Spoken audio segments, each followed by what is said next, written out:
What is going on, guys? This is Matt with the Existential Man podcast. Thank you for tuning in. Today, guys, we got a great show for you. We got Charles Matheus. Charles is an author, and he's got a book getting ready to come out called Redefining Masculinity. So we're going to talk to him about that and the work he's been doing with the Boys to Men project in Arizona, as well as the working with men for the last 30 years, helping them become better versions of themselves. So, guys, stay tuned.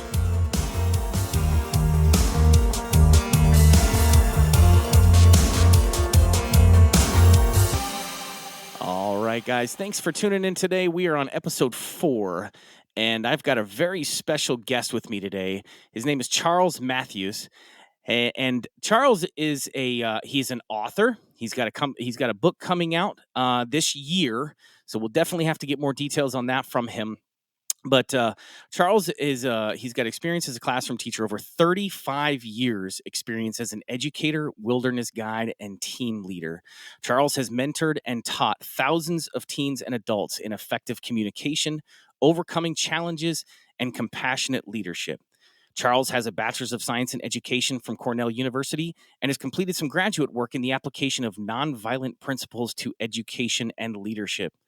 Charles uses his skills in social media, strategic planning, and group facilitation to run a podcast production company and to promote sustainable community development. Charles lives in Arizona with his wife, and when he's not bouncing on stage, wrangling podcast guests, or furiously writing, Charles gets grounded and recharged in his small garden patch. So, guys, without further ado, let's welcome Charles to the Existential Man. Charles, how you doing today? Thank you so much, Matt. We're gonna be talking gardening today, right? Excellent. Yes. Spring. It's spring. It's time to prepare the soil. It's time to get the compost spread. Hopefully, the weather's warmer there than it has been here. Yeah. No, it's we're in the Central Highlands. It's 60 degrees and sort of partly sunny outside right now, but I'm definitely starting to think about spending more time outside. That's good. I'm looking forward to when the warmer. Well, I guess it kind of started. It's been in. Today and yesterday was in the 50s, so I guess I can't complain. Last week it was in the zeros and the teens. I know. And our kind of get acquainted call, you were hurting. Right. It was like teens or something. Yeah. But anyway, we're not here to talk about the weather, are we? No. So look, okay, Charles. So I gave you the intro, and hopefully I did you justice, because you really do have a litany of wonderful experience that I think we can bring to the listeners of the Existential Man. So, is there anything specifically that I missed when I was introducing you that you want to highlight before we get started? No, that was a beautiful intro, and I think one of the things that I should highlight for you and your guests is the work that I've done most recently in manhood with both teen boys and adult men. So for 10 years I ran the Boys to Men mentoring program here in Prescott, Arizona, and I helped start the national Boys to Men program that did group mentoring with teenage boys. So we'd bring in volunteers from the community, adult men of all ages, to just try and sit and listen to young men as they start their process of trying to figure out who the heck they are, right? That existential process of like, who am I? How am I going to show up in the world? So we trained hundreds and hundreds of volunteers to do that, and their Boys to Men programs literally from Hawaii to Washington, D.C. and up into Maine. Their last count, there were 30 of those. And then I've also been active in the Mankind Project as a participant and as a co-leader on some of their rites of passage weekends for adult men. And in fact, the Boys to Men program actually came out of Mankind Project, but that's sort of a detail. But yeah, so I've been able to hang around with young men and men doing the treacherous, wonderful, redeeming, scary work of becoming more of who they want to be. Right. And I like that you put it that way, because I think for a lot of men, they can resonate with all of those terms. It is beautiful. It is wonderful, but it's also treacherous and it's dark and it's scary because there's a lot of unknowns. And I'm sure that you've encountered that in your experience in both working, not just the teens, but even as full grown men. Sometimes we get lost in this question of who the hell am I and what in the hell am I all about? Like, what do I bring to the world and how can I be better for me and those around me? So, can we talk a little bit more about like some of those concepts? So, you talked about the Boys to Men project. Hmm. Um, so, like, what does that look like? And if somebody wanted to get involved in that, how would they do that? Tell me more about that. Yeah, great. So the Boys to Men program it's all very locally based. So each Boys to Men center and all those different communities around the nation and around the world. There's Boys to Men programs in Germany, Switzerland, Australia, but they're all connected to their communities, and so the communities kind of have a say in how it shows up. But the common parts are this idea of group mentoring rather than one-on-one mentoring. So big brothers, big sisters is really common in the States, right? This kind of idea that you Yeah, get hooked up with one kind of big brother or one big sister, and you kind of grow up with them a little bit, maybe because your dad's not around, maybe because your home is in some chaos. But the group mentoring is an attempt to replicate to a certain extent what happens in villages, right? It's an attempt to provide young men with kind of a wraparound of examples of different kinds of masculinity, different almost like kinds a of manhood. tribal mentality kind of thing. Absolutely, yeah. We're trying to figure out one of the throwaway lines that we would use is trying to solve modern problems with ancient techniques. Okay. So Yeah. you don't like that line, or you do like that line? When I say throwaway line, I mean we would just toss it out. Oh, It didn't necessarily make it onto my business card or whatever, but gotcha. we didn't take it too seriously. And so there would be, you know, outdoor programs, arts, everything from improv theater to going fishing, whatever it was that the local community wants to do. Of course, in Hawaii, they surf like crazy. That's kind of part of their program. Right. But then the keystone of the Boys to Men program is the rites of passage weekend, modeled after a traditional or tribal rite of passage. The rite of separation, you got to leave your home. Okay. You get your normal clothes taken away from you. The descent, and you kind of referred to that. You already used the word darkness when you're talking about trying to figure out how to become a man. The darkness and the unknown. The descent into the unknown that we would set up in all kinds of different ways. But basically, to go into the woods in the dark to some summer camp or up to some retreat center up on a mountain in Hawaii or out into the desert in Southern California or whatever, someplace where these young men haven't been before, to Okay. create a little bit of that cognitive dissonance and to raise the stakes a little bit. Right. So, like in my last podcast, I talked about leaning beyond the edge of your comfort zone, and that's where true personal growth really starts to begin, or Right. really starts. And so, I like that concept of taking the boys out of of the familiar, Yeah. and putting them in the unfamiliar, and learning how to maybe not necessarily get comfortable with it right away, but at least accept it for what is, and figure out how to navigate that. Right. I like that. I really like that. And So I think it's something that everybody's got to do. And you and I were talking before we started recording about the ways that you're stepping out of your comfort zone. right. And even before I got involved with Boys to Men, and even before I got involved with Mankind Project, I was going through my kind of midlife crisis, and my relationships were falling apart. My professional career was falling apart. Every time I would go out into the woods, instead of feeling supported, I mean, that was my place, right? That was my jam. The woods, the Yeah. rock climbing, that was where I felt most at home. But during that time, every time I would go out there, I would just start crying. I would just feel hopeless. And I happened to find a mentor and therapist who also did wilderness vision quests, wilderness rites of passage for Okay. men. And so I went out and hung out in a canyon for 8 days with this guy after doing a lot of work leading up, Yeah. and went way beyond my comfort zone into some really, really dark and treacherous places in my own soul, so that So what then did I you could, find? yeah, So what did you yeah, find is the question. yeah. So I think fortunately, so two things that I found. One is that I found that although my dad died when I was 10, and although I was bullied growing up in primary school and middle school, that wasn't the primal wound. That wasn't the thing that effed me up the most. Do we swear on this podcast? No, yeah, go ahead. Okay. Yeah, go ahead. Yeah, that This was the is an thing. Yeah, Yeah, this is an it wasn't. explicit podcast, so go All ahead. right, awesome, great. So, it wasn't the bullying, it wasn't the loss of my father that fucked me up. It was the times that my dad looked at me with disdain, and probably just a little bit of impatience, probably, whatever. And that look probably went back to his dad and his dad and his dad. I find it showing up on my face. But as a 7-year-old, with my dad looking at me with disdain, my dad, my God, right? I mean, Right, he's everything. right. He can do no wrong. So the only way that 7-year-old could figure out what that meant was that, well, then I must be terrible. Yeah, If he has disdain for me, then I must be no good.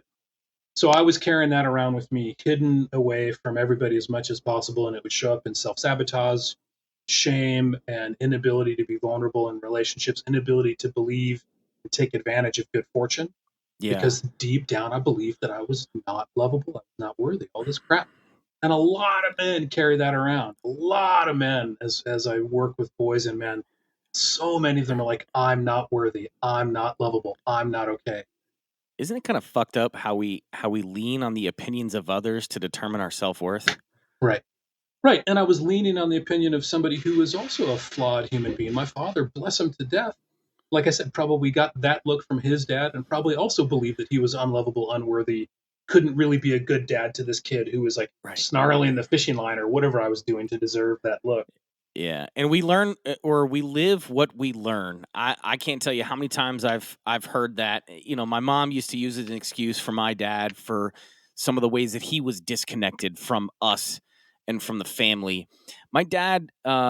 So just a backstory about him, real quick, and I really want to get back to you, but Yeah, so I kind of understand a little bit of where that's coming from. My dad was one of those people where number one, he was a workaholic. I've never met a man that had such a strong work ethic and dedication to what he did. Um, and that's both good and bad. I mean, he absolutely, without a doubt, never failed to provide for the family. But at the same time, some of the things that the family needed outside of the financial provisions, he wasn't able to provide because he didn't learn that from his dad yeah, growing up. That connection, that one-on-one time where it's just like, hey, let me impart some of the wisdom that I've learned. Let me share some of this with you. And that is me showing you that I love you because I want you to be better. I want you to be stronger. I want you to be smarter. You know, all the things that we want deep down for our kids that we have a difficult time sometimes expressing to them. He was that way. He couldn't do that. And so yeah. I'm the way sorry, that man. That sucks.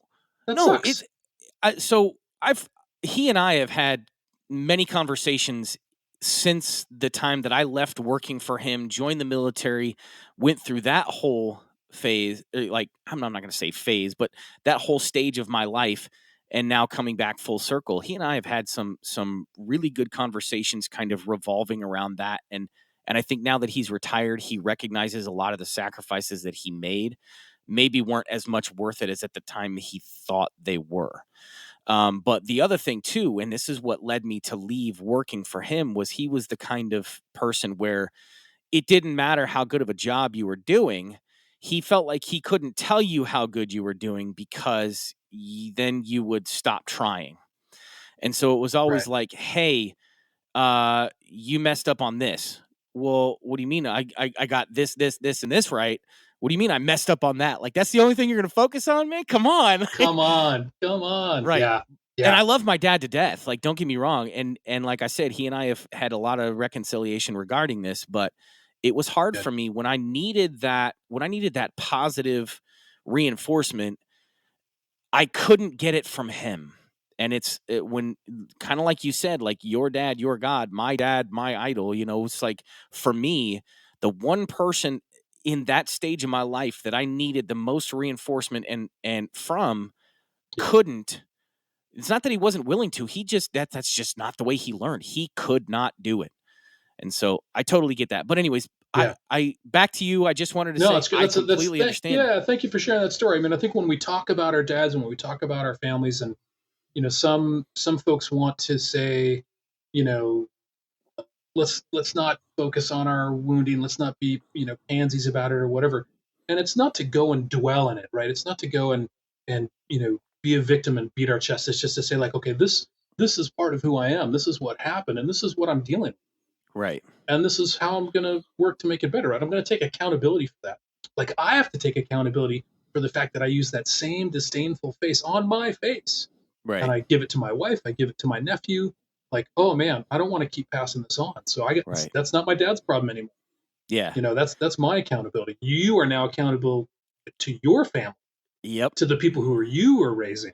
And trust me, it is a regular focus to not be that which I lived. Yeah. Um and again, I'm not, I don't fault him.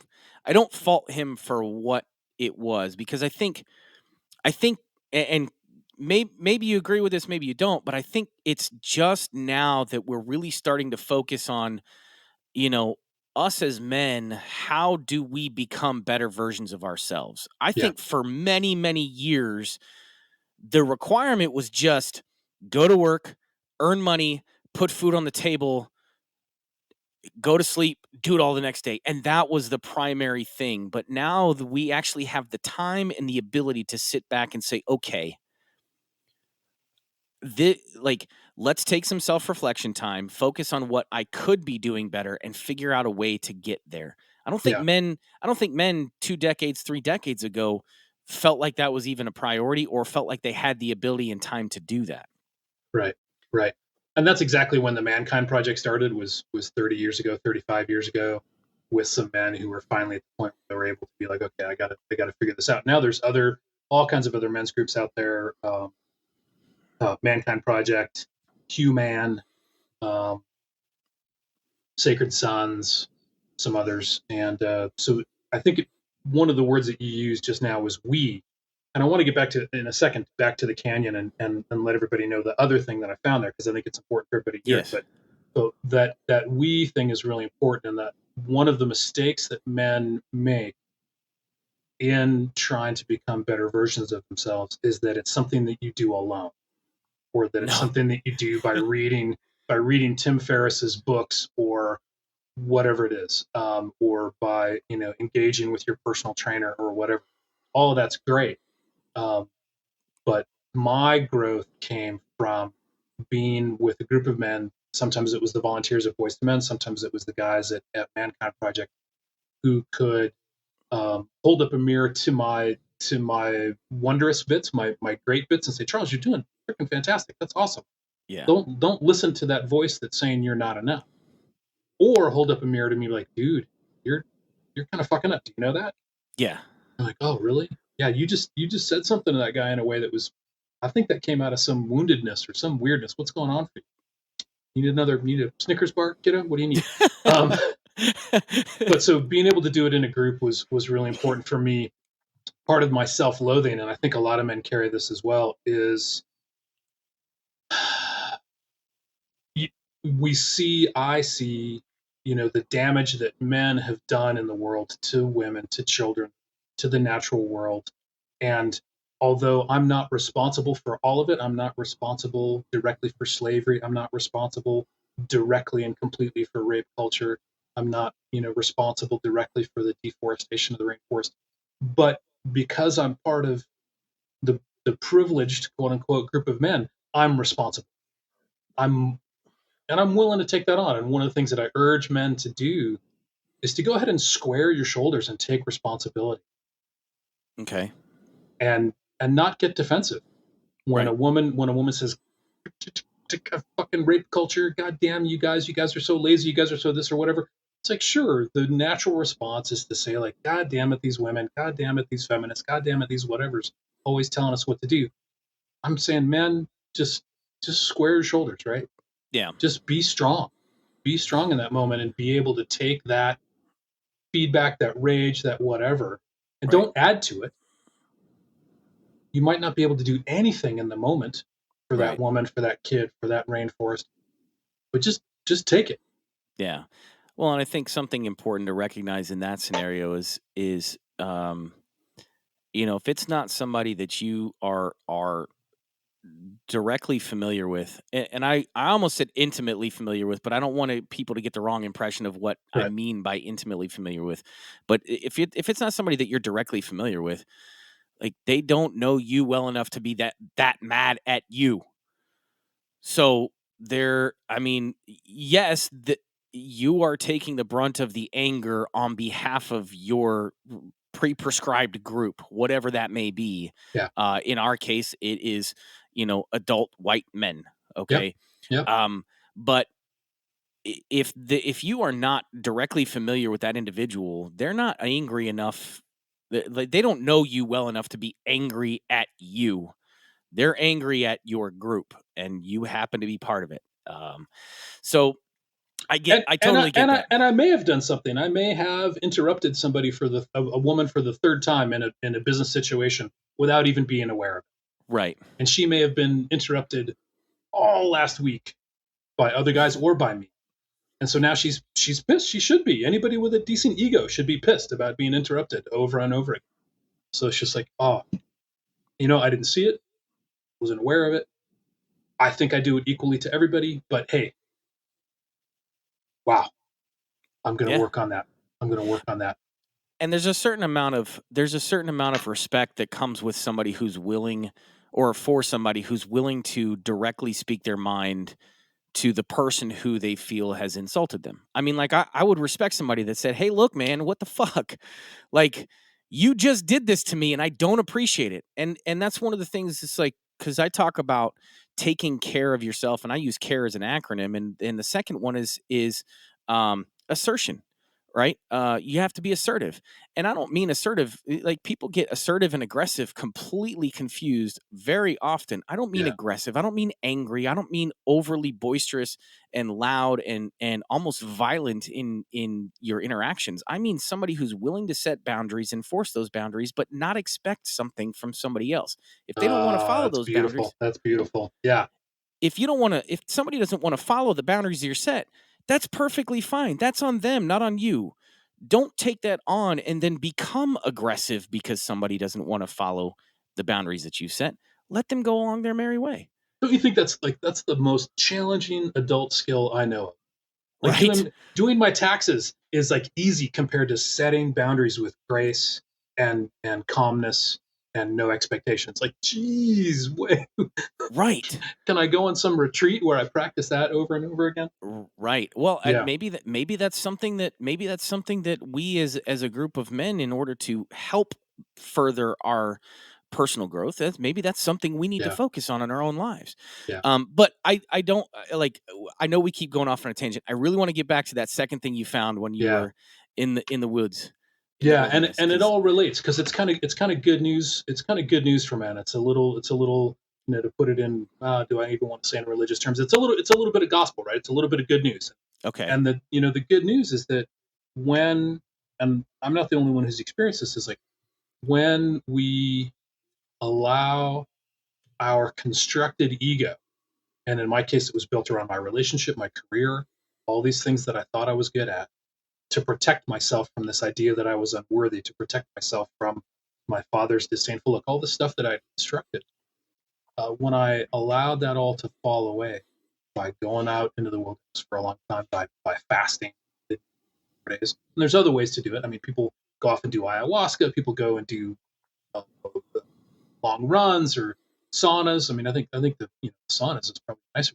But anyway, when we allow probably when we allow the ego to get weak enough, what shows up is what Michael Pollan calls the ground underneath the ground, okay. and he talked about it in his work with psychedelics and taking psychedelics Oh, with a therapist and a guide there, and okay. finding out that there's something underneath this constructed ego that is really solid. Yeah. And I can get there sometimes if I take on a meditation practice for even just a couple of weeks at a time, even for just 10 minutes of meditation a day for a couple of weeks. I start feeling that ground underneath the ground. I start feeling that place where I can stand, that doesn't get it's not sand anymore, right? It's not shifting sand, it's not mud. It's just like Right. it's solid down there, Matt. And some I kind of call that soul, right? Yeah. It's different than ego. It's different than the me. It's different than the I. It's The just some, falsely constructed self. yeah. And on top of that, I've been able to build a self that is a healthier ego that is able to be in a relationship, that is a little bit more interpenetrable, that isn't so brittle, that Yeah. doesn't get angry so quickly, that's able to look at my emotions and recognize that, my emotions are going to pass. It's like I feel really angry right now, but that's going to be different in like 10 minutes. you Yeah. know and my love for myself, my love for my wife, my love for the world is going to still be there Right. after that 10 minutes of anger, after that 10 minutes of sadness, after that half an hour of grief, or even joy. I mean, joy, if we felt joy all of the time, if we didn't let joy pass through us, we'd be Looney Tunes. We'd be crazy, right? That's you can't do that. That's not right. Right.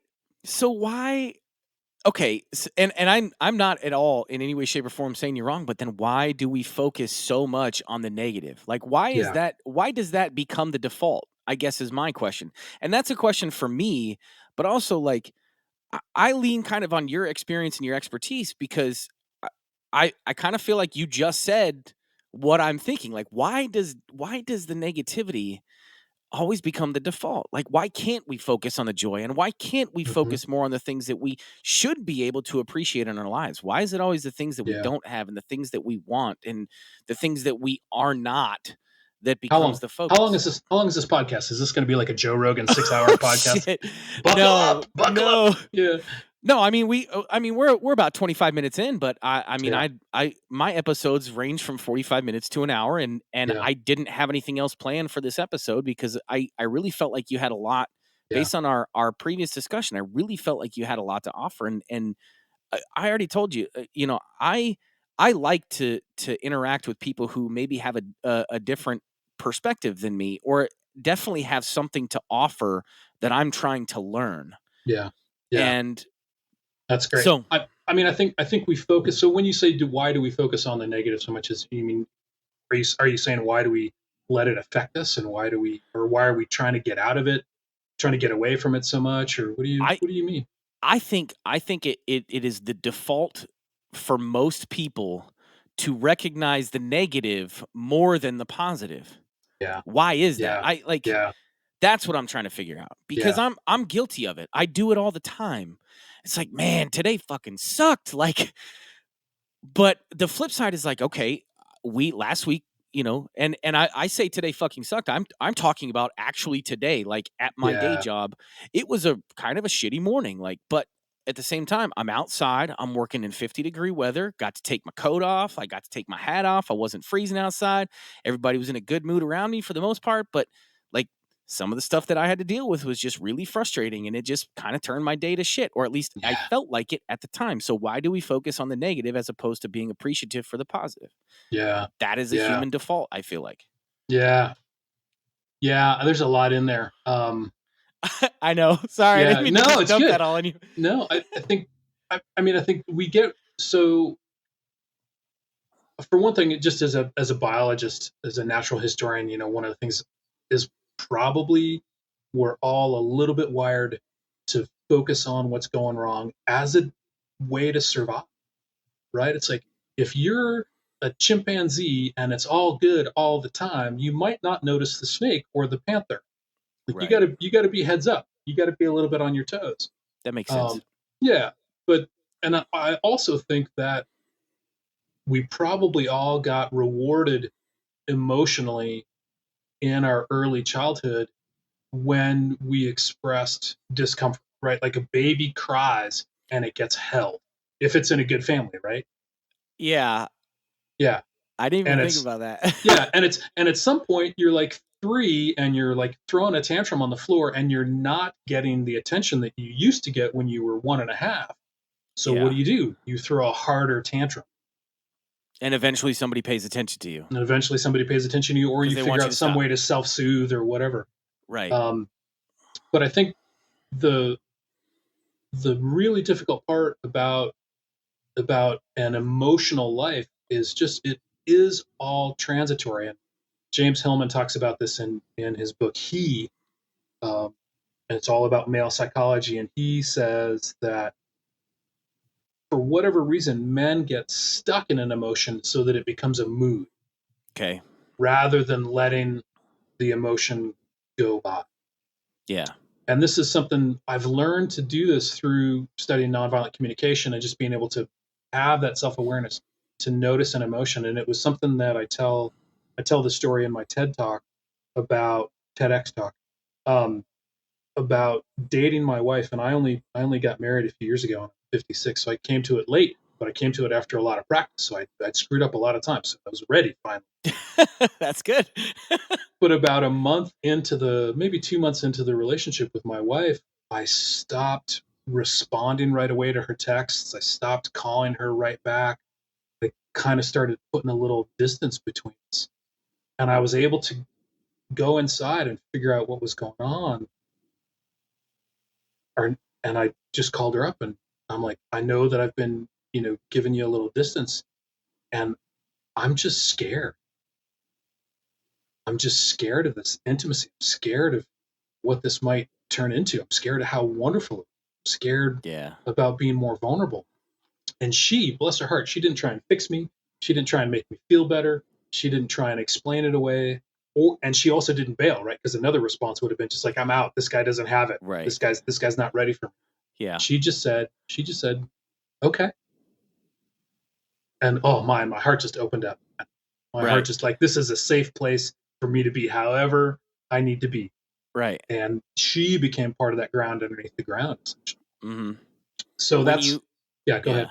No, I was just say when you feel that, I mean, I like the fact that she didn't try to fix it. She didn't try to explain it away. She didn't try and reassure you or comfort you, which I think a lot of people, and I can include myself in this, a lot of people would almost expect.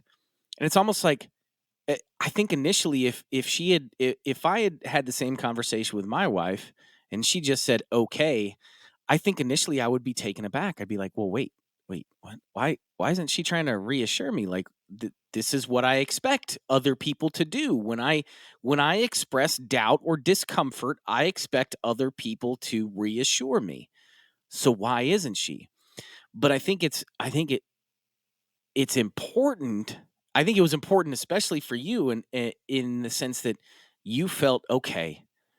She's going to take me or leave me, regardless of like she's going to take me regardless of which way I swing on this thing. So that's perfectly fine. Yeah.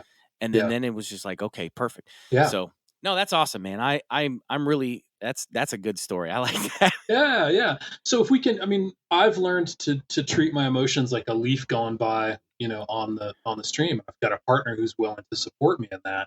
Yeah. I mean, I'm really volatile, Matt. You all can tell on this podcast already. I got a lot of emotions. I feel joy really strongly. I feel anger really strongly. I feel disappointment and fear really strongly. I do too. Yeah. I'm the same way. And I think I got used to being really guarded and hiding a lot of that from military because that's Yeah. you cannot be an emotive individual in the military and be successful. Yeah. Um, it just they don't go well together. Part of the whole process is molding you into the same as the next guy, so that when you go to war, Yeah. which inevitably is going to happen for, I would say at least 50% of the military is going to see an active war zone at some point in their career. Wow. It's that high. Wow. Well, maybe not so much now, but the last decade, yeah, pretty much. Yeah. So, We've been at war for a long time. yeah, so I mean, but as things are winding down, that may not be the case anymore. But yeah, I mean, at some point, you're likely to see a war zone or at least a hazardous danger area, and so if you yield to your emotions and you can't figure out how to keep those in check and kind of keep those under wraps, Yeah. the guy or girl next to you doesn't necessarily know if they can trust you to watch their back. Right. You might Right. you might have a breakdown, or you might Right. freak out, or you might run. Yeah. So that's part of that mental training, This good goes or back to this. bad. This goes back to what we were talking about boundaries, right? The Right. interior boundary is one of containment. So when I say I feel everything really intensely, it doesn't necessarily mean that I act on everything I feel. Yeah. and I do my best not to make my fear, my anger, even my joy anybody else's business. Right. And when I can show that I can express emotion, because you also need to know, the truth about me. You need to know if you're going to really have my back and I'm really going to have your back. You need to know that I'm not faking it all the time. Right. Right. So you need to know when I'm scared, but you need to know that I'm going to contain it and do it anyway. Yeah. You need to know what brings me joy and contentment so that you understand why I'm like smiling at that flower or whatever it is. But know that I'm going to keep going. Yeah. So that's a way to build trust. And Yep. this is something that we do at Mankind Project and with Boys to Men, is that every meeting starts with a check-in where we go around the whole group and say our name and what we're feeling. So my All name's right. Charles. I'm feeling curious. As there's Ben, he's feeling sad. We're not interested in the story. We don't need any story about why Ben is feeling sad or why Charles is feeling curious. It's just like, what are you feeling? Yeah. And then we can normalize that expression of emotions and notice that they don't take over the whole group. That's good. Yeah. I like that. I actually like that. Yeah. I might have to look into getting involved. I'm going to talk to you more about this afterwards. And Yeah. actually, I probably will. We'll probably talk a little bit more about that for anybody else who wants to get involved with the Boys to Men program. I think that's I good. encourage any men out there to to find some places where you can do that, where you can check in with other people, maybe even without them knowing that you're doing some big ceremony. Just like, to check in with your friends and say, "Hey, Matt, how are you doing?" Matt might say, "Oh, I'm doing okay." I'm like, "No, man, I'm like, really, what's going on with you these days?" Yeah. And I want to check in with you too. I want to let you know that I'm feeling really excited about the relationship. To be able to have those kinds of conversations that aren't just about sports and why all the sports are awesome. To be able to have a check-in, to check in with your wife, to check in with your kid, check in with your cat, whatever it is. Yeah. Yeah. I think that's good. And like you said, it kind of leads itself to building that trust and especially within your own household, deepening those intimate relationships, your wife, your kids, what have you. Yeah. So, all right. So look, I want to talk, I had a couple other questions. So you've got a book coming out this year. Mm-hmm. Yeah. Tell me about that, because when you told me the title the last time we talked, and I'm really interested in what that's going to bring. So Oh, great. Talk to me more about it. I'll be curious what you think about it. Yeah. So the title is Redefining Strength, and it's basically going to be a picture book. Okay. So the idea behind it, the idea that I feel really strongly in me, Matt, is that when I experience being vulnerable, when I experience being sad, or even letting go to grief, or when I experience mentoring somebody else and lifting them up instead of me being the center of attention, all those things that sort of the old way of defining strength would label as weak, right? Yeah. Like letting somebody else take the lead, that's weak. Being vulnerable is weak. Crying is weak. Grief is weak. But what I feel in my body when I do those things is I feel burly. I feel strong. I feel powerful. Yeah. And I've talked to some other men and women about this, and they are all feeling the same way. And people are beginning to say things like vulnerability is strength. Women and men are being able to value men who can be emotional, who can be available, who can be, nothing makes a woman happier than seeing a man holding a baby. Right. Or a kitten. I mean, how many like calendars are out there with like firefighters holding kittens, right? Or a cute little puppy. Or a cute little puppy, absolutely. So the book is Redefining Strength, and what we're going to do is combine 52 sort of strength is. So strength is vulnerability. Strength is balance. Strength is allowing your own brokenness. Strength is giving to others. And we're going to be pairing each one of those with a photo from a couple of local photographers in my town, so that really that bring it to the fore. So I'll even, I don't know if do you have a show notes page or anything like that? I do. Yeah. Yeah. Yeah. So I'll send you a couple of the images that you can use. So like there's a picture, they have of a rodeo cowboy who's about to get on a bronc, and he's down on his knees praying, and it's just, I mean, it looks burly. Like that dude is burly. He's given himself over. He's being vulnerable. I'm not a very religious person, but he's giving his future to a higher power. Yeah. and like, help me get on this, help me get on this bronc and not die. He's Right. got the chest plate on so he doesn't get crushed and all this. Yeah. So, we know instinctively that those things that men have been doing for thousands of years, being vulnerable, being present for their families, sacrificing themselves, letting their egos be small so that somebody else can rise up, asking questions, being curious. A lot of those things get downplayed in toxic masculinity, right? Toxic masculinity Yeah. says you're not supposed to ask questions. You're supposed Mhm. to know everything. You're supposed to be the smartest person in the room. You and I were talking about that before Yeah. we started recording. Yeah. And healthy masculinity says not knowing is okay. Yep. Asking questions shows how confident you are. Mhm. Being vulnerable shows that you know that there's the ground underneath the ground that's going to buoy you up. Yep. Expressing soft emotions means that you are going to live longer. Right. Yeah, Right. yeah, Yeah. Well, I mean, I think there's statistics that show that, men who can't, or well, there look, there's a lot of studies out there, and I don't care who you yeah, are. Like, you can probably find a study to support whatever your point of view is, but I know that there's a lot of studies that have been done, not specifically with men, but with people in general, about some of the things about, like, human physical contact and how it's yeah, absolutely necessary for survival. yeah, Um, and in releasing your emotions in a healthy, uh, or collected manner, um, prevents stress buildup and the buildup of the stress hormone. Was it cortisol? yeah, yeah, Which leads to early death based yeah, on the consequences that it creates inside your body. So yeah. I totally get and understand all of that.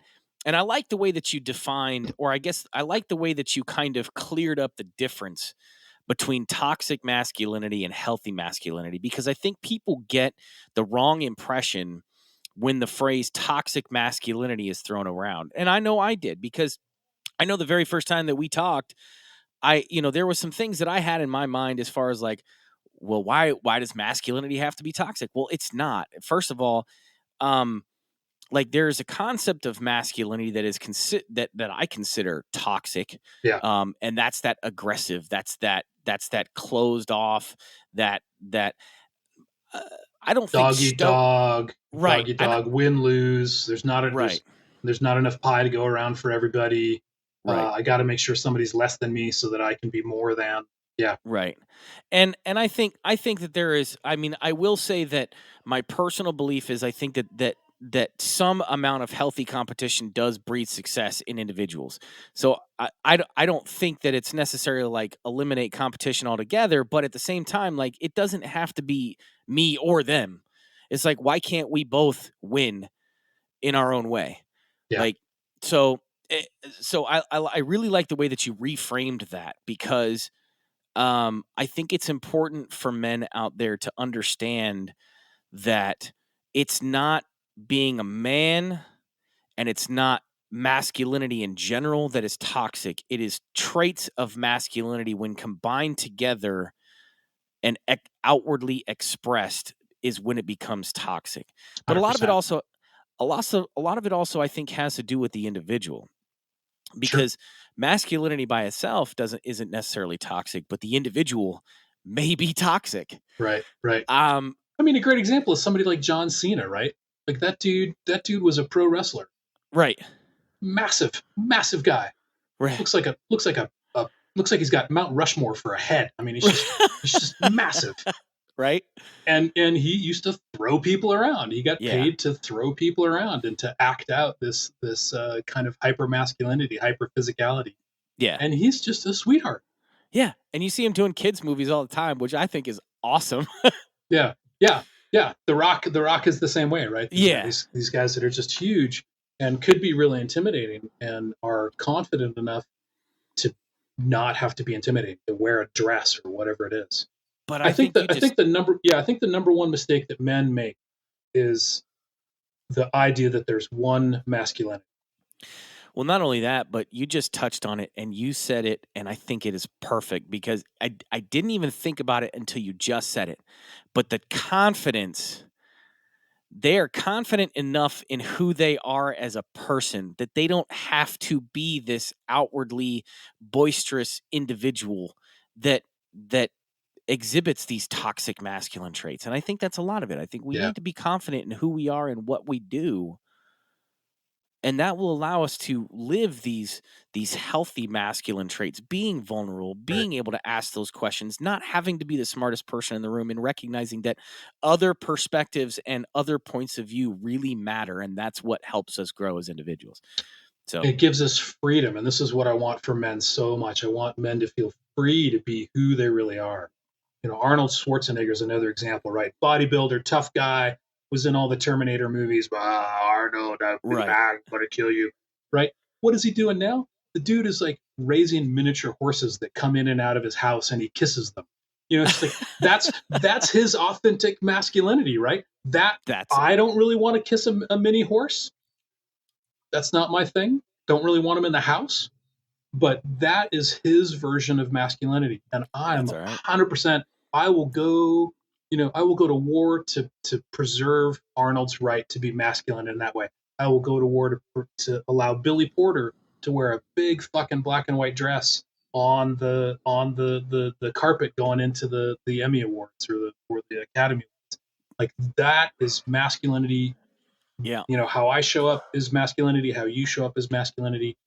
And if we can come together as men and do that for one another, be like, I'm here for you, Matt, however you show up. I'm not going to put you in a box. I'm not going to make you act a particular way that then I can stamp as that's manly enough. I'm not going to put you down. I'm not going to call you a pussy. I'm not going to ask if you're really a man. I'm not going to tell Yeah. you to man up. Man, you Yeah. tell me. You tell me what your masculinity is. And what's crazy is there's so much of that bullshit, man up, man, you Mm-hmm. know, fucking let your balls drop and or get your balls back from your woman and act like you're supposed to. Like there's so much of that Yeah. shit, especially I mean it go I'm not in any way shape or form trying to dime out the military, but it is so prevalent there. And the word okay, so here's the thing that got me, right? So some of the worst offenders are female. And this is where I like it just floored me when the first time I was like, seriously? You're gonna really? That's how okay. So I mean it just floored me because like I understand that we're gonna get shit like that from other men from time to time. Men that I don't think are enlightened in terms of being okay with being who you are. But then we have women on the other side of the coin that, you know, it's just not something I would have expected, I It's guess. it's weird, isn't it? It's It is. unexpected. Yeah. Yeah. But it's Yeah. so prevalent. I don't know if I don't even know if it's like because it's so prevalent. I don't know if it was like their way to feel like they fit in to primarily masculine culture that is the military, or they truly just believed like, hey, listen, like fucking man up already, like take a knee, drink water, stop bitching, quit crying, get back out there and fucking do it. Like that's the attitude, and Yeah. and coming from a female, it really threw me for a loop. But it was just Yeah. like, okay, what am I going to do about it? Like, Yeah. I guess I'm going to do exactly what she told me to do.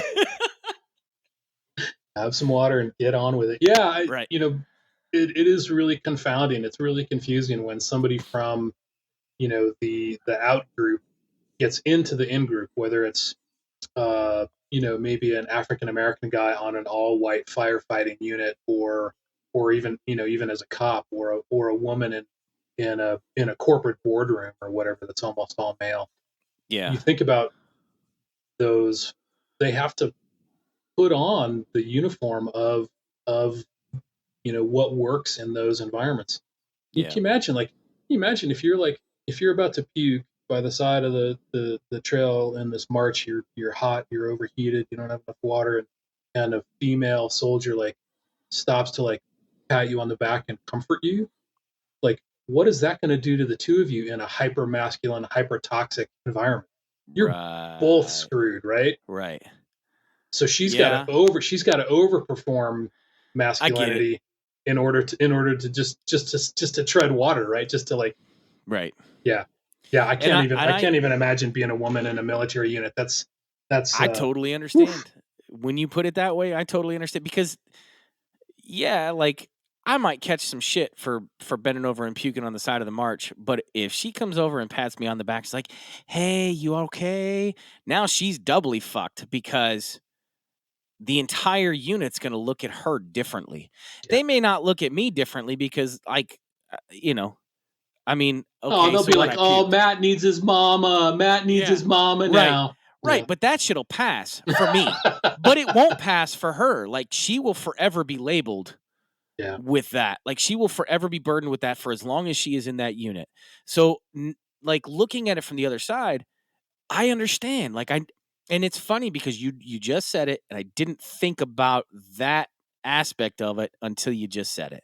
So again, like this is why having a group of other perspectives or somebody from another, like this is how we grow, guys. Like Yeah. I Yeah. cannot stress this enough. If you surround yourself constantly with people that only think the exact same way that you do and cannot bring something fresh to the table, like you will not grow as an individual. And I'll be honest and vulnerable to your audience too, Matt. Like when you and I first talked, I was like, I didn't want anything to do with you. I thought you thought too differently than me. I thought I was going to have to convince you of a bunch of stuff. I didn't feel confident enough in my own thoughts and abilities to. I didn't feel like I had the energy to blah blah blah blah all this bullshit that I was telling myself. So, Yeah. and you leaned in. You didn't stop having the conversation. You could have hung up on me and been like, "Yeah, this guy's an ass."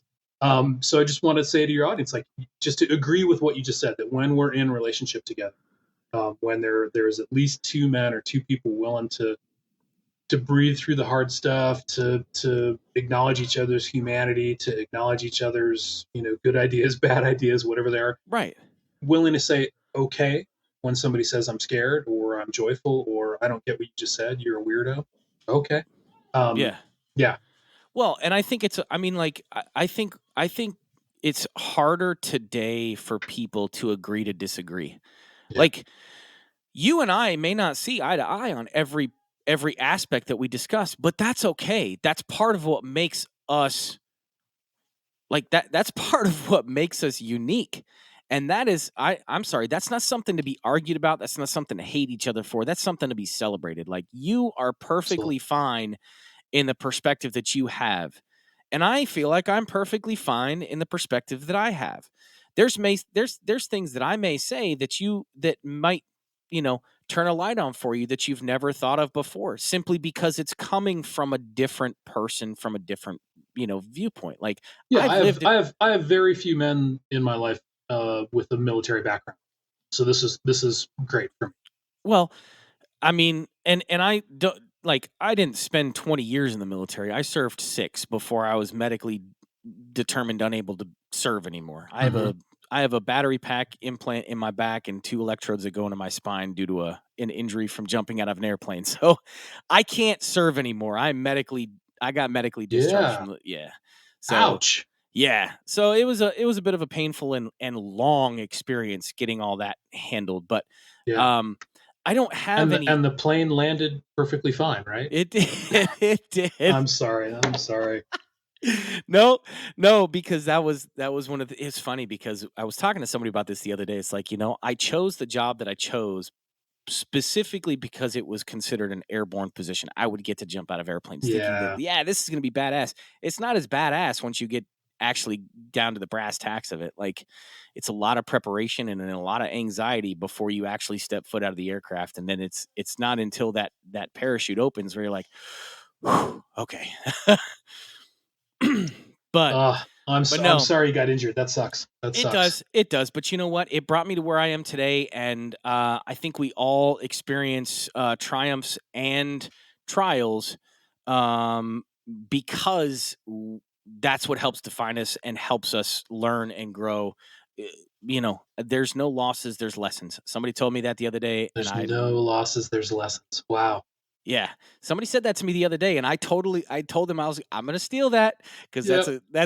that's a real quick awesome idiom that we can that's easily shareable. So, well, look, I hope your audience is just really inspired to have that open attitude toward life. And it is really challenging to be open, right? Because it means we're in unknowing a lot. Oh yeah. And I just encourage men who are listening to just like, it's okay. It's okay. Take as much of that unknowing as you can handle. Oh, man, It could be 4 minutes, yeah. right? Or it could be an 8-day wilderness retreat, Right. somewhere in between. Who knows? Well, and Let that unknowing be okay for you. yeah, I think, and one of the things I urge is, sorry, stupid dogs. Hey man, it's COVID time. Right. If there's not a pet on the podcast or a baby on the Zoom call, Right. did it even really happen? Well, and I'm not even going to edit it out because like this is real and authentic. That's as real and authentic as it can get, and I try not to hide anything.